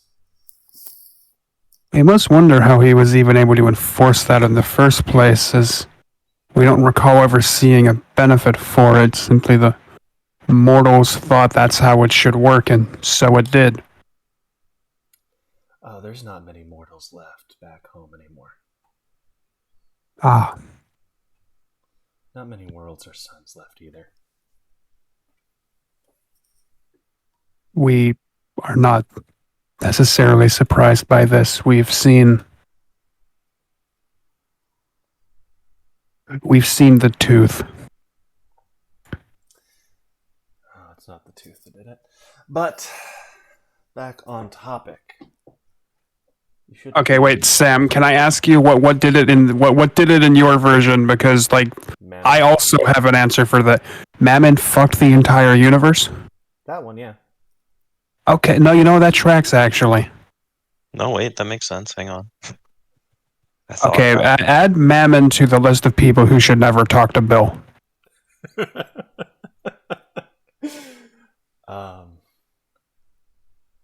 Give that boy an artifact that's way too fucking powerful. She gives you a little toast and goes, "You are in danger. I know our history's been fraught, but I owe you at least a little bit of warning. You've made a faithful enemy. The hero with 1,000 faces. 1,000 masks. I believe he's wearing the face of a captain right now. Yes. We have a plan, and either way, as you said, this too shall pass. And Dredger takes another sip of the ale. It is delightful. Apparently the drunk has good taste. Mab looks at you with just sad eyes, like she just saw a terminal man say, "I'm on the upswing." Knuckleheavy, you don't understand. You're not making it out of this.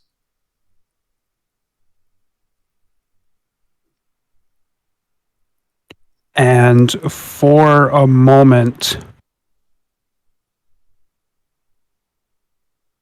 Mab will see reflected in Dredger's eyes the lighthouse and the idea that Knucklevi is barely here in the first place. Dredger is here. A lot of Knucklevi is here, but there's enough that there is a chance and a plan. It could work.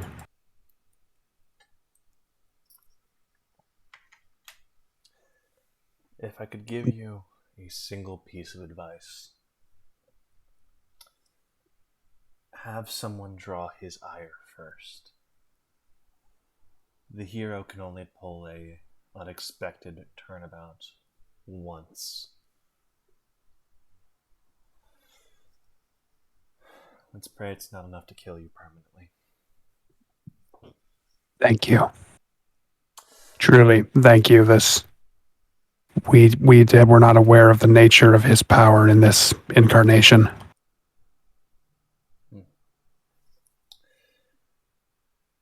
Well, so your wolf. He's... Well, you'll find out. As Killshot in this currently version brings Inventor down to the bar. She gives a toast and goes, "Looks like you need to be on your way." Indeed. Is there anything we can provide you with here for old time's sake? A better dream would be helpful. That's not exactly your place to provide. Not anymore, at least. Safe travels, Knucklevi. She shows you. Dredger will nod, and at the door will take one moment to ask, is Oberyn here as well, or is he truly lost? Oberon's dead. Same as the devil, same as God. Not surprising. Dredger will kind of clap his hands, look to Killshot and Inventor. So, I got him. What now? I suppose now we shall leave and return back. As you guys leave, Mab waves her hand, and conveniently the portal to the power plant is moved from wherever it is to the exit of the bar. All right.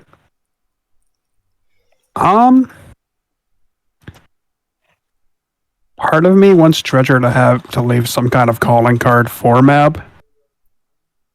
But that seems like, considering where we are, to be a phenomenally bad idea. Probably, yeah. Well, you know how to get back. Mm-hmm. Dredger will sort of bow to her and then step through.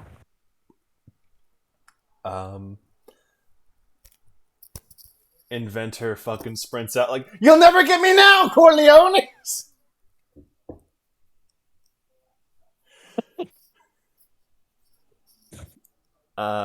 Shot just shakes his head and walks through after. The three Gary mice walk past behind you guys on their two legs. As they enter the other side, they are now human again. They go, "Oh, thank God. Mice fucking suck, man." Out of curiosity, why? They don't tell you this about mice. They have an overwhelming desire for seeds and nuts. It is... Overwhelming. You don't have thoughts while you're a mouse. You're just hungry and afraid. You're always looking for that sweet and salty nut.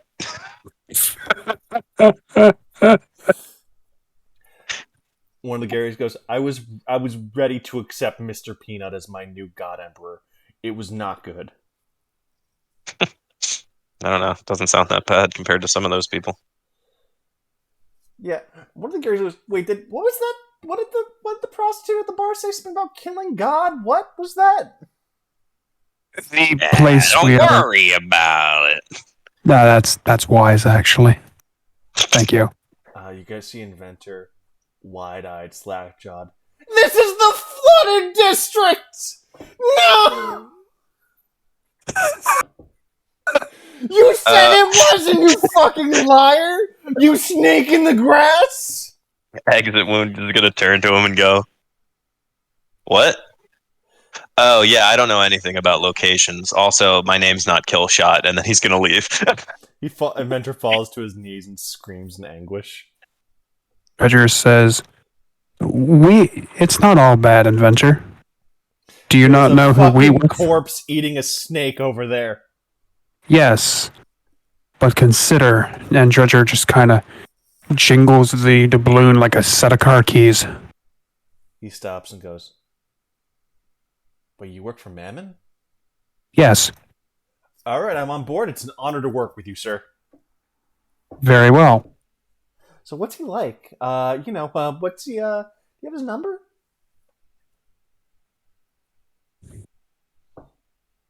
I'm gonna roll stability.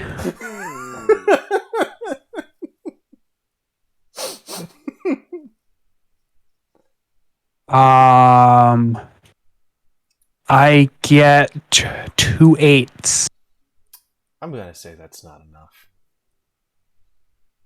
Okay. Dredger says, what exactly is your intent with that question? I'm gonna roll stability for Inventor. He's gonna get very serious. He's gonna look you dead in the eye. He goes, "I want him to fold me like cheap laundry."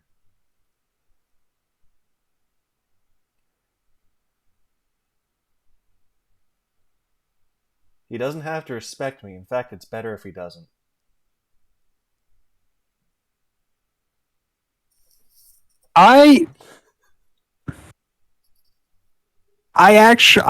there are multiple ways I can interpret that, Sam, and I'm not actually sure what you mean when you say that. That's why I picked those words.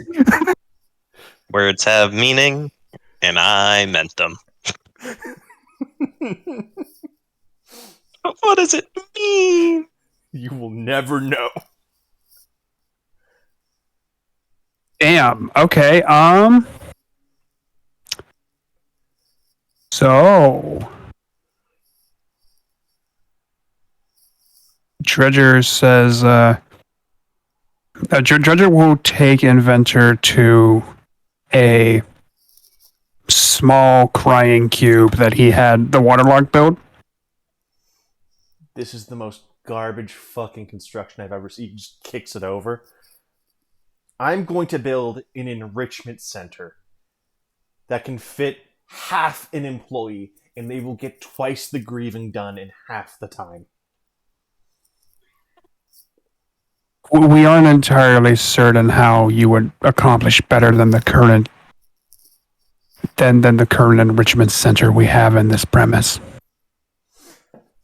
Well, what enrichments? He looks down to the fucking alcove where the waterlogged are just disassembling some human-shaped thing. Is is that enrichment? Is that perhaps not? Perhaps not for the mortal. Okay.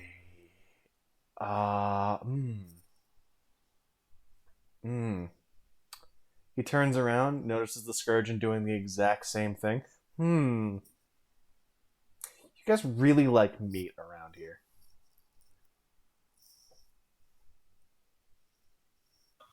And at that point, Omega just kind of comes out of his little hidey hole and says, "What's wrong with meat?"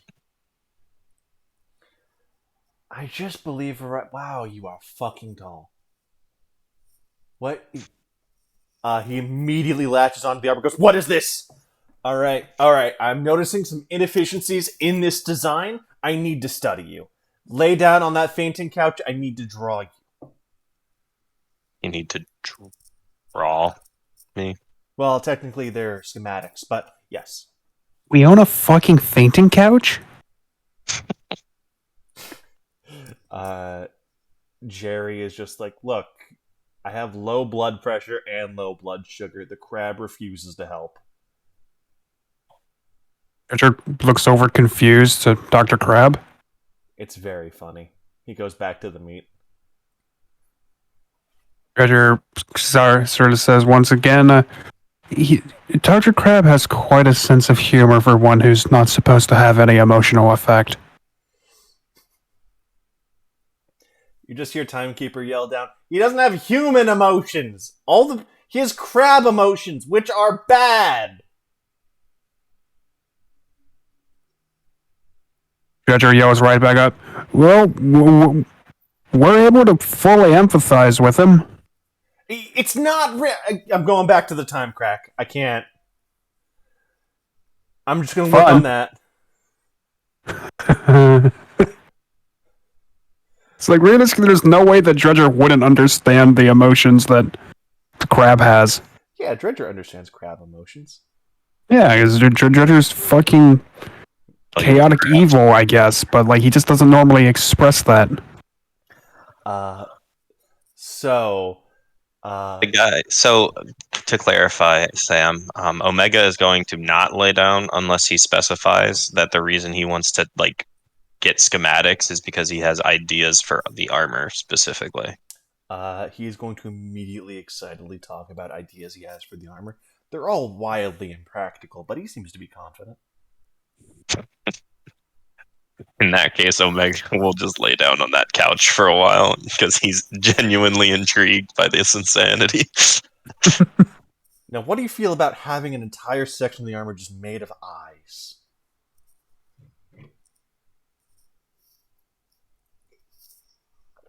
What? One sees heat, one sees the future, one sees the past, one sees what could be, one sees what ought to be, one has thermal, UV, IV, TV, full cable access, satellite, you name it. Let's keep the eyes to their practical functions. The TV and such is unnecessary, but the other ones seemed interesting.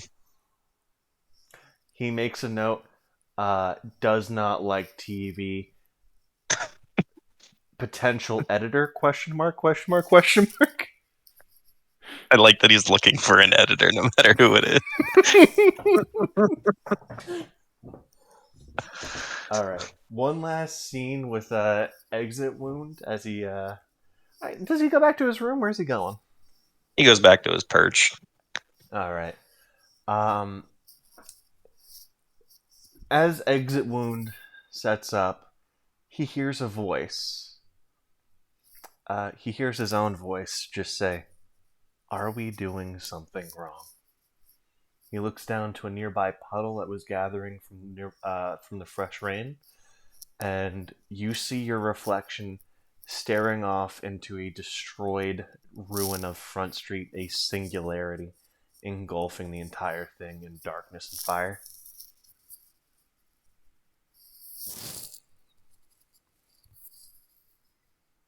The wound's gonna like take a minute. He's gonna look at the reflection. He's gonna look at the scene that you just set before him, and he's gonna go, "Wait a minute, are you actually my conscience?" No, we both know we don't have a conscience, but I'd say more your oft ignored impending sense of doom. In that case, probably not. Or wait, he said, "Are we doing something wrong?" In that case, probably. But we'll deal with it later. I'm not sure there's gonna be a later.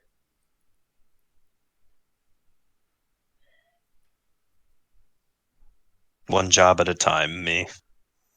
One job at a time.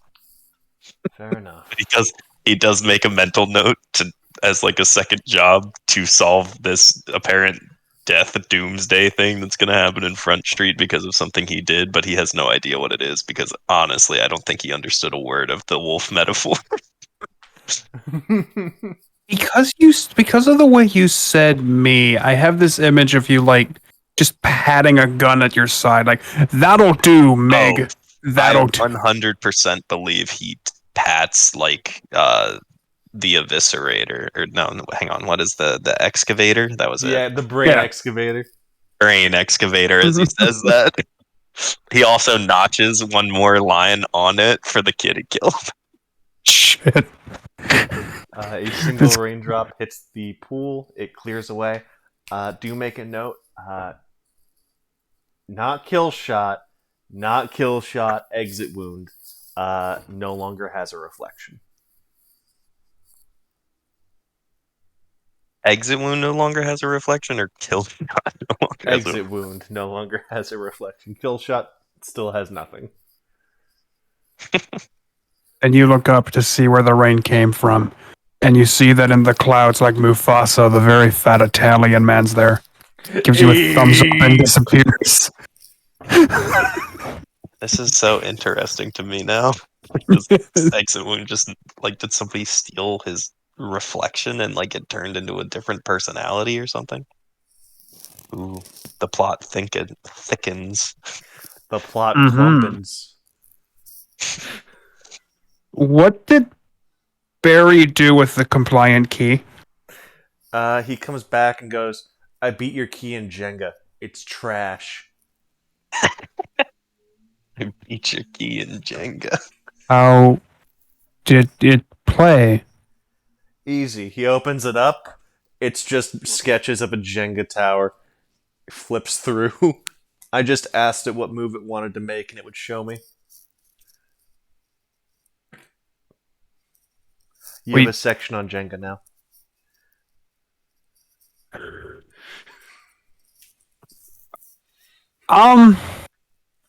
So Sam, The Yeah. book lost Oh. its ability to conceptually draw the following picture after like what Barry would pull on it.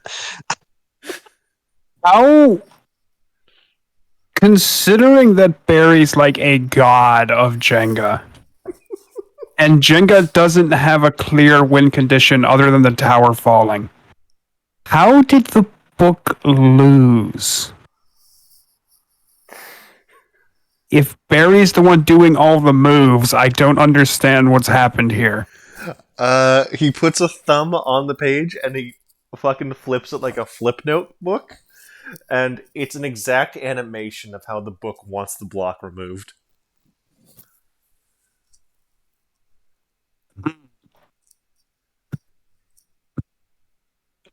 I've got a lot to think about. Let me add subsection.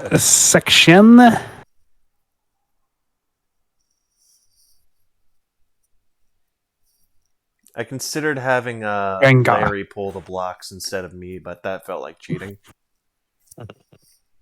This book has the only one subsection's actually good. Is it the one on clowns? We have the clown subsection. We have the Jenga subsection. We have the North Dakota subsection. And then we have the section about the Uwu Circle of Hell. Lucifer will rise again. Lucifer. Oh, whoa. Oh no. Oh whoa. Lucifer and Wofigor. Oh, woe be upon your house. Bring out your dead. Bring out your dead!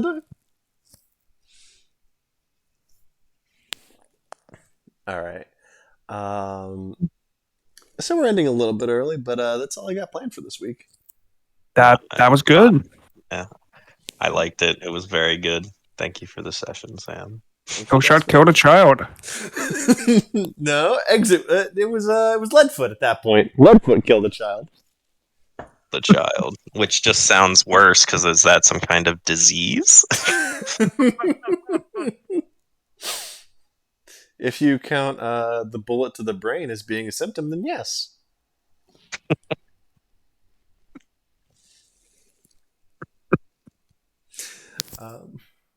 Any final thoughts on this session?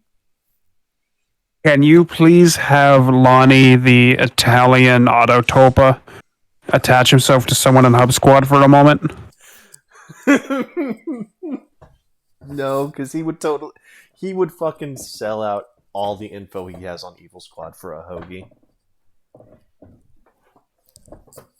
Okay, thank you for that piece of information because I have such a better understanding of his character now. He's a Front Street resident. They don't have morality. Hey, I live, bitch. I don't think he did. I think Knuckleheavy got him. That's fair.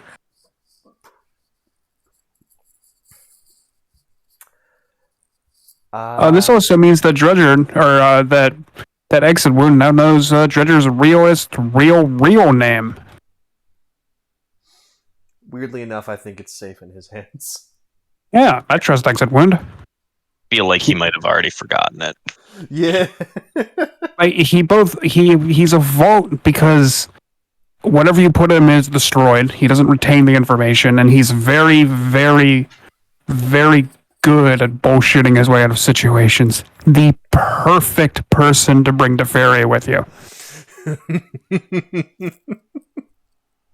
I'm gonna be honest. The bullet exchange was like just totally off the rip, and I just expected it to fail miserably. But I wanted to try it because I was like, "There's no way anybody here has any bullets for guns, right?" No, that was more beautiful. That was like the best possible play. It was really funny. And then the gun shell turtle or whatever. I was like, "Oh my god!" I feel bad that he Survived beefed getting it. decapitated. It doesn't have organs. It's still out Oh, there. sick. Hell yeah. It's gonna rebuild itself, and it's gonna go on the fucking warpath one day.